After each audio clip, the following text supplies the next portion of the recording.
Aproveitando que eu tô aqui isolado de todo mundo, vou aproveitar para dar outro vídeo, fazer outro vídeo de opinião.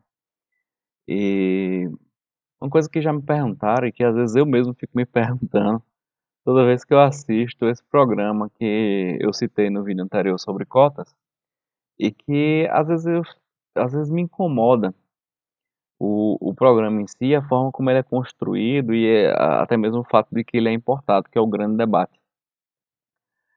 Eu comecei a assistir o grande debate na CNN Brasil quando o debate foi entre a Gabriela Prioli e o Caio Coppola. E considerando as minhas próprias opiniões políticas e as minhas preferências, eu gostei porque a Gabriela conseguia dominar aquela situação e você sente uma certa representatividade ali. Mas mesmo assim você sente que há alguma coisa de errado. Depois o Caio Coppola ele saiu, a Gabriela continuou debatendo com o Tomé Abduch, depois ela saiu e foi substituída pelo Augusto. O grande debate deve ter sido um grande sucesso e eles abriram um segundo horário, se não me engano, pela manhã. Eu não assino o canal, às vezes eu vejo pelo próprio YouTube, na plataforma que a gente está agora. E tem um outro debate pela manhã e são outros debatedores. E sempre pontos de vista bem discordantes, bem eh, antagônicos e, em alguns casos, me parece, aí já começa a ter essas minhas críticas, que é uma discordância até certo ponto artificial. Eu não sinto, principalmente do lado mais conservador das opiniões, que principalmente as meninas, eu não vou saber o nome agora, as comentadoras, as debatedoras que falam pela manhã.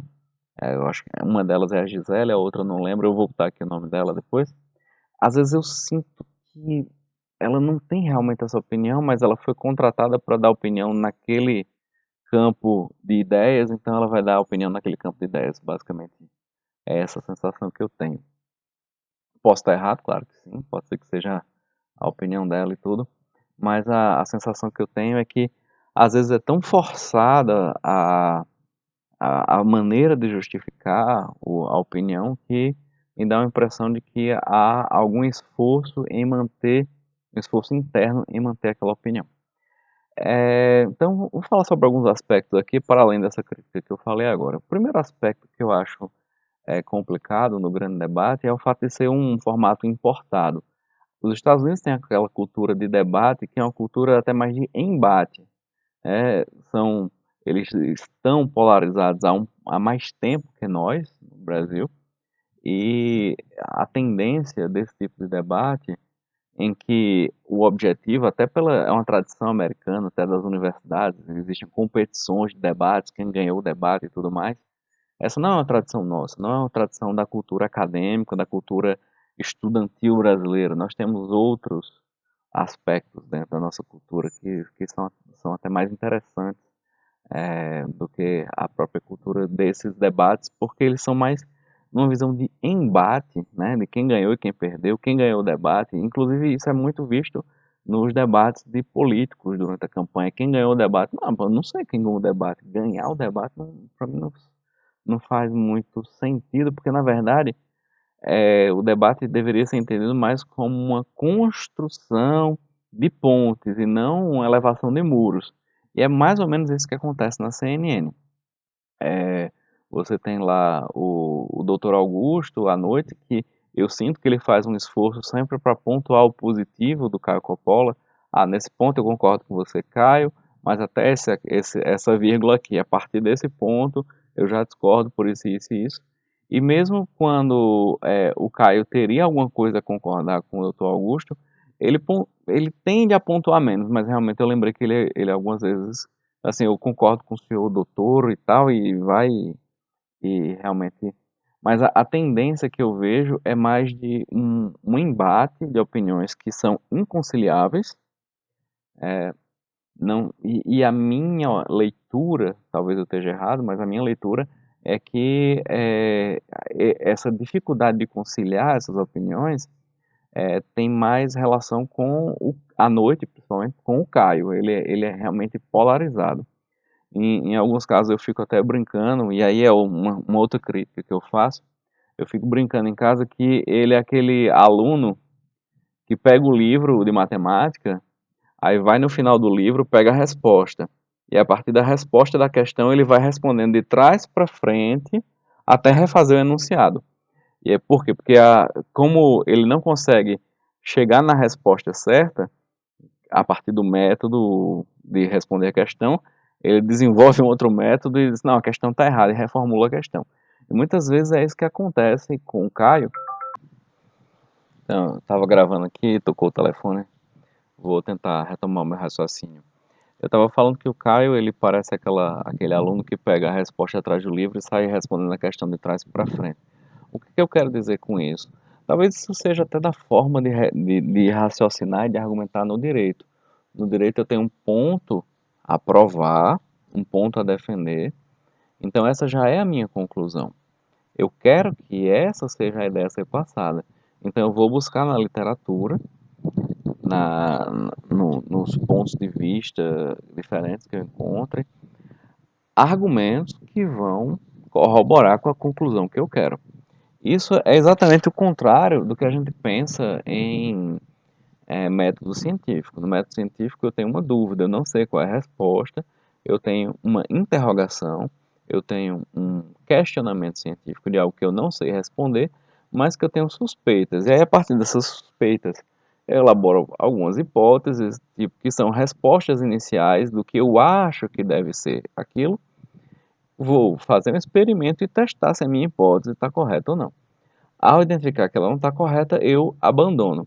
E aí é um outro aspecto que eu critico do Caio, é que ele mantém, ele, vocês podem até me criticar depois, dizer que eu não estou mais criticando o grande debate, que eu estou criticando o Caio, mas de certo modo faz parte do modelo, né? O Caio, ele se encaixa bem no modelo, porque o fato dele ser polarizado, ele atrai, né? Ele traz mais espectadores. E aí, quando a gente fala sobre o Caio nesse sentido, ele, quando tem a sua ideia ou seu ponto de vista refutado, até mesmo o, o seu debatedor, o Augusto, ele traz elementos realmente que tornam aquela argumentação que o Caio colocou inválida. Ele citou um artigo, aí o Augusto vê, não, eu li esse artigo que você está citando, li dos pés à cabeça, do início ao fim, e ele não fala isso. Inclusive, eu tenho aqui uma nota do autor dizendo que, e aí desautoriza de fato, porque o próprio autor do artigo diz que não é aquilo que o cara está dizendo. E o cara não recua, ele mantém a posição, e no outro debate, em que aquele anterior seja, digamos assim, um pré-requisito para entender o que vai se debater hoje, ele repete aquela opinião como se fosse uma pedra já, digamos assim, consolidada, como se fosse um ponto de vista dentro daquela temática que já é ponto pacífico, quando na verdade não só não é ponto pacífico, mas como é ponto refutado. Então é isso que torna difícil discutir com o Caio, e o formato do grande debate ele tende a não corrigir essas distorções. É um debate curto, de 30 minutos. Pela manhã me parece que é um pouco maior, faz algum tempo que eu não assisto o debate da manhã. Então, ele é um debate curto e você não tem tempo para aprofundar determinadas questões de uma maneira mais detalhada. Você tem realmente aqueles poucos minutos ali. E aí tem um outro aspecto que relaciona-se com a ideia de debate, de ganhar debates e de fazer esse embate, que é a capacidade de argumentar no calor do momento. Então, assim, não necessariamente quem consegue argumentar de maneira mais bem elaborada no calor do momento é necessariamente quem tem razão numa determinada discussão. Possa ser que isso já aconteceu muito, talvez aconteceu com você, acontece comigo, acontece com todo mundo. Você está numa discussão com alguém e quando chega em casa que vem aquela ideia, aquela resposta, vai assim, eu vou me encontrar de novo com aquela pessoa e dizer aquilo e aquilo. Então, pode acontecer muito, e com certeza acontece, de você tá ali naquela situação, é uma situação de emoções à flor da pele, porque aí é uma outra crítica que eu vou fazer depois, com relação ao jogo emocional, e que você não necessariamente prioriza o conhecimento e a descoberta da verdade, ou do que é verdade naquele contexto, naquele assunto. O que é ressaltado é a habilidade do debatedor em ter respostas rápidas, e essas respostas rápidas não necessariamente estão certas. Elas podem colocar o seu oponente no seu lugar, podem ser, entre aspas, lacradoras. Elas podem deixar o outro desconcertado, tirar a máscara, mas não necessariamente vai ser uma construção daquilo que é a verdade, daquilo que é o mais correto, o mais sensato naquele determinado assunto. E aí o último aspecto que é importante ressaltar é ligado à questão emocional. Então, quando você entra no campo do absurdo, que muitas vezes é, você percebe na defesa de alguns comportamentos é, das debatedoras que defendem o Bolsonaro e até do próprio Caio, vocês vão criticar, dizer que isso é uma crítica ao Caio e é ao ponto de vista da direita ou da extrema direita. A crítica é válida. Eu mesmo já estou fazendo aqui. É, o que acontece? Quando você entra no campo do absurdo, é tipo o presidente falar uma coisa absurda, uma coisa, eu não sou coveiro, e daí é só uma gripezinha, e qualquer coisa absurda que ele fale sobre a pandemia, e é difícil você escutar alguém defender aquilo, suavizar aquilo, e você não entrar naquela pilha emocional que aquele absurdo gera. E quando você entra nessa pilha emocional porque aquilo ativa o seu senso de justiça e injustiça, você acaba que, aos olhos do espectador, e o Caio explora isso muito bem porque ele se mantém calmo, ele tem aquela capacidade de se manter plácido diante dos debates, ele provoca de maneira, é, é, entre aspas, com classe, e a outra pessoa se altera, ele tá vendo, ó, essa pessoa se altera, ela não é equilibrada e tal. E o próprio alfinetada as alfinetadinhas que ele fica fazendo durante a fala são realmente maneiras de provocar, mas que ele faz de uma maneira tal que não parece que ele está fazendo isso, parece que ele está se defendendo de agressões do outro. Então, eu acho que é muito complicado você ter algo construtivo a tirar desse debate. É muito complicado porque existe um jogo emocional, existe um formato, existe o jogo do absurdo, como eu falei. Então, talvez o mais interessante fossem debates mais longos, em que os debatedores tivessem mais tempo para discorrer sobre o assunto, 40 minutos para falar, o outro tinha mais 40 minutos para falar, e aí, após isso, haveria uma conversa civilizada, com respeito mútuo, e aí que, quando você entra no campo do absurdo, fica difícil você ter respeito mútuo. Quando o outro não te valoriza enquanto alguém que tem capacidade para falar sobre aquele assunto, não tem respeito mútuo. Então aí é o último ponto a criticar do programa, é que independentemente do tema, os debatedores são os mesmos. E com aquela mesma formação. Pessoas com bacharelado em direito e que talvez tenham pós-graduação também na área de direito. Então vai falar sobre cloroquina, dois, dois formados em direito, dois bacharéis em direito. Vai se falar sobre Ministério da Saúde, dois bacharéis em direito. Vai se falar sobre direitos humanos, dois bacharéis em direito. E qualquer assunto que você leve em consideração, por exemplo, questão de política de tráfego, né, do trânsito em São Paulo, que eu vi um debate uma vez, a questão relacionada ao rodízio de carros e a possibilidade daquilo gerar aglomeração. Cara, isso é um debate para engenheiros de tráfego, para sociólogos que vão entender comportamentos, psicólogos. Então, assim, é uma coisa muito mais ligada a outras áreas do que a área do direito. Então, os debatedores, eles têm que se fazer, se você é um debatedor honesto, você vai ter que parar aquele dia para estudar muita coisa, ter até uma equipe de pessoas que vai estudar para você e vai trazer alguns elementos, você vai ter uma aula lá. Para mim, se eu fosse debater um assunto como aquele, eu precisaria estudar muito, muito cada assunto. Então eu teria que viver pelo menos 4 horas do meu dia analisando coisas que outras pessoas já teriam analisado para mim, estudado para mim, me explicado, eu ter lido algumas coisas para ter pelo menos um ponto de vista inicial sobre o assunto.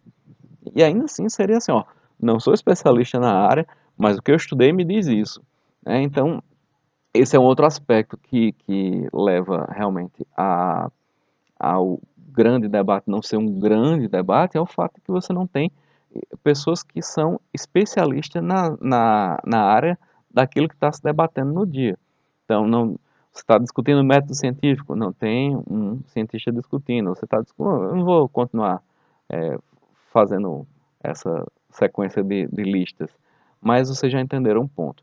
Então, por isso que é interessante, por colocar, digamos, posições antagônicas, é interessante para que, se você não concorda com o ponto de vista, você entra em contato com aquele ponto de vista que você, por exemplo, você está muito mergulhado na sua bolha social, onde as pessoas têm mais ou menos o mesmo tipo de opinião e você salta dessa bolha, você fura ela e vê outras coisas, mas em termos de tudo aquilo que eu falei no vídeo, de construção do conhecimento, de busca da verdade, de realmente profundidade no assunto, ele não é um grande debate.